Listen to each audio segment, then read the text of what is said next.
Aujourd'hui, j'aimerais vous partager une parole à propos de la foi. Et cette parole s'intitule « La foi », alléluia, c'est la connaissance de Dieu. On a tous besoin de foi et on a tous entendu parler de foi, de la foi. Et notamment, il y a plein de versets dans la Bible et des versets puissants qui nous bénissent. Et notamment dans Hébreux, vraiment un verset qui parle vraiment de la définition de la foi. Si vous voulez connaître quelle est la définition de la foi, vous tournez dans Hébreux 11, verset 1. Or, la foi et la ferme assurance des choses que l'on espère, c'est la démonstration des choses qu'on ne voit pas. Parfois, quand on lit ce verset, on se dit « Ouh là là, c'est un petit peu compliqué. Comment est-ce que je vais réussir à comprendre exactement ce que c'est la foi ?» Or, la foi, c'est la ferme assurance des choses que l'on espère, la démonstration de celles qu'on ne voit pas. On n'arrive pas toujours à comprendre véritablement tout le sens de ce verset. Alors, j'ai une définition pour vous aujourd'hui qui peut-être va vous aider. Il y a un grand homme de Dieu que j'aime énormément et peut-être que vous l'avez connu, il n'est plus de ce monde aujourd'hui. Il s'appelle Lester Sumrall, le docteur Lester Sumrall, qui a été un homme de Dieu, qui a été un grand missionnaire, un grand homme de Dieu de par la terre, et j'ai eu la chance de le connaître et de le rencontrer.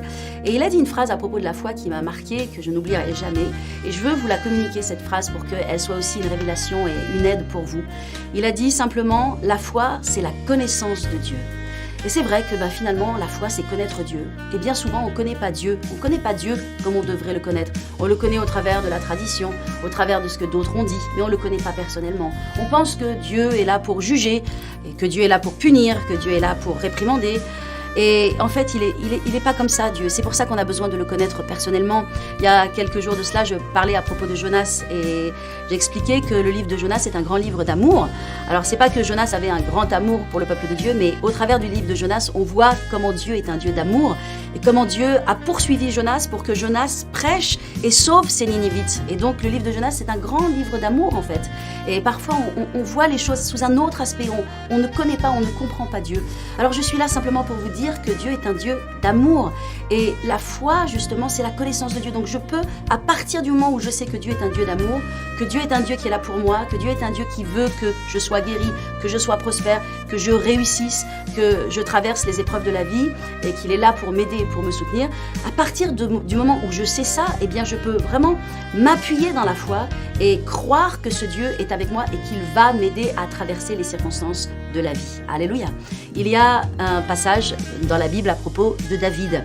On voit que David est venu un peu par hasard sur le champ de bataille et il s'est trouvé là et on voit que l'armée de l'Éternel était vraiment menacée par un grand géant que vous connaissez qui s'appelle Goliath. Et quand on voit l'attitude de David, on voit un homme finalement qui connaissait Dieu, qui avait cette connaissance de Dieu et donc qui avait la foi.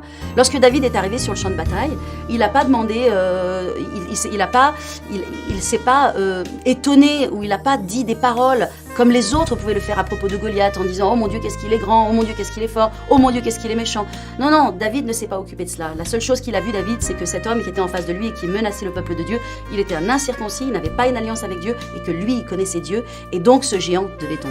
Voyez-vous, ça c'est la foi. Et de la même façon, vous avez besoin de connaître Dieu de cette façon-là, comme David connaissait Dieu. Et c'est comme ça qu'il avait de la foi. Donc la foi te donne de l'assurance. La Bible dit, celui qui a la foi, il est comme un jeune lion. Et un jeune lion, il a de l'assurance. Alors, soyez fortifiés aujourd'hui et ayez de l'assurance comme un jeune lion. Ayez donc de la foi en Dieu.